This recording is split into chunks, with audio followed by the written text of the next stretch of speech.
ইরানের সর্বোচ্চ ধর্মীয় নেতা এবং বিপ্লবের রূপকার আয়াতুল্লাহ রুহুল্লাহ মুসাবি খামেনি নামাজের ইমামতি করছেন। ঠিক পেছনেই একই কাতারে নামাজ আদায় করছেন প্রেসিডেন্ট জিয়াউর রহমান। তার পাশেই ছিলেন পাকিস্তানের প্রেসিডেন্ট জিয়াউল হক সহ মুসলিম বিশ্বের অন্যান্য নেতারা।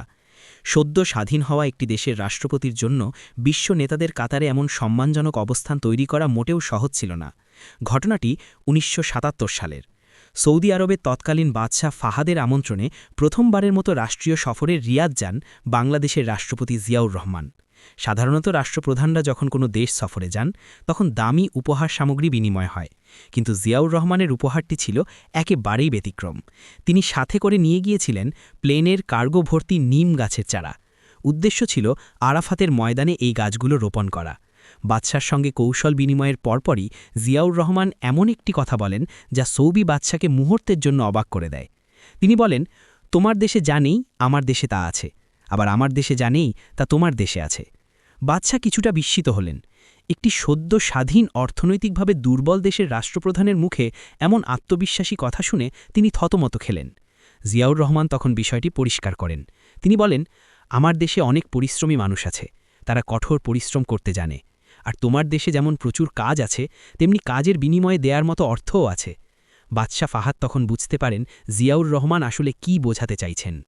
উপহার হিসেবে নিয়ে যাওয়া নিম গাছের চারাগুলো বাদশার হাতে তুলে দিয়ে জিয়াউর রহমান বলেন, গরিব মানুষের দেশের গরিব রাষ্ট্রপতির পক্ষ থেকে আপনার জন্য এই সামান্য উপহার।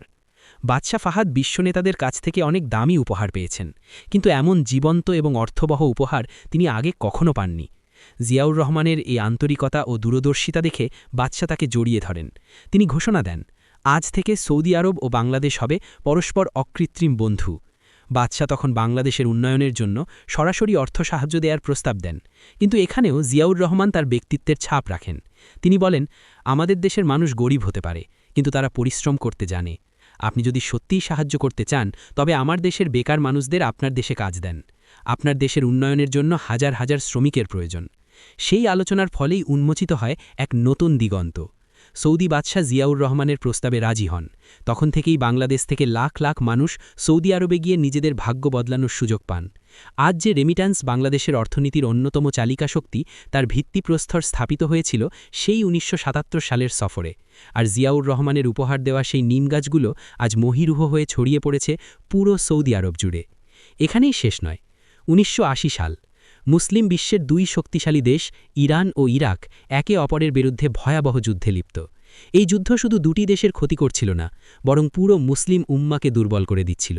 এই সংঘাত থামানোর জন্য ওআইসি বা অর্গানাইজেশন অফ ইসলামিক কোঅপারেশন উদ্যোগ গ্রহণ করে।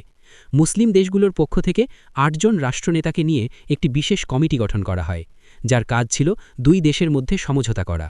এই ৮ জনের মধ্যে ছিলেন পিএলও চেয়ারম্যান ইয়াসির আরাফাত, তুরস্কের প্রধানমন্ত্রী, পাকিস্তানের প্রেসিডেন্ট জিয়াউল হক এবং বাংলাদেশের প্রেসিডেন্ট জিয়াউর রহমান। এই শান্তি মিশনের অংশ হিসেবে জিয়াউর রহমান ইরানে যান। সেখানে একটি বিরল দৃশ্য ক্যামেরাবন্দী হয়, যা আজও ইতিহাসের সাক্ষী হয়ে আছে। এই বৈঠকে অনানুষ্ঠানিকভাবে নেতৃত্ব দিয়েছিলেন প্রেসিডেন্ট জিয়া। তার কূটনৈতিক দক্ষতা এবং ব্যক্তিত্বের কারণে তিনি বিবাদমান দুই পক্ষের কাছেই গ্রহণযোগ্য হয়ে উঠেছিলেন। তারা সফলভাবে যুদ্ধবিরতির একটি পর্যায়ে পৌঁছতে সক্ষম হন। তবে অনেকেই মনে করেন বিশ্ব মঞ্চে জিয়াউর রহমানের এই দ্রুত উত্থান এবং মুসলিম বিশ্বের নেতা হয়ে ওঠা তাকে আন্তর্জাতিক ষড়যন্ত্রের লক্ষ্যবস্তুতে পরিণত করেছিল।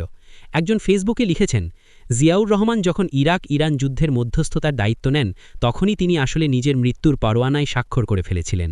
তৎকালীন ভূ রাজনীতিতে বাংলাদেশের মতো একটি দেশের নেতার আল কুদস কমিটির সদস্য হওয়া, সার্ক গঠনের ধারণা দেওয়া এবং শক্তিশালী পররাষ্ট্র নীতি গ্রহণ করা, এসব বিষয়ে অনেক পরাশক্তি মেনে নিতে পারেনি। বিশেষ করে প্রতিবেশী দেশ ভারত এবং আন্তর্জাতিক গোয়েন্দা সংস্থাগুলোর ভূমিকা নিয়ে নানা তথ্য উঠে আসে। অভিযোগ রয়েছে, ভারতের তৎকালীন প্রধানমন্ত্রী ইন্দিরা গান্ধীর অনুমোদনে এবং গোয়েন্দা সংস্থা রয়ের পরিকল্পনায় জিয়াউর রহমানকে সরিয়ে দেওয়ার নকশা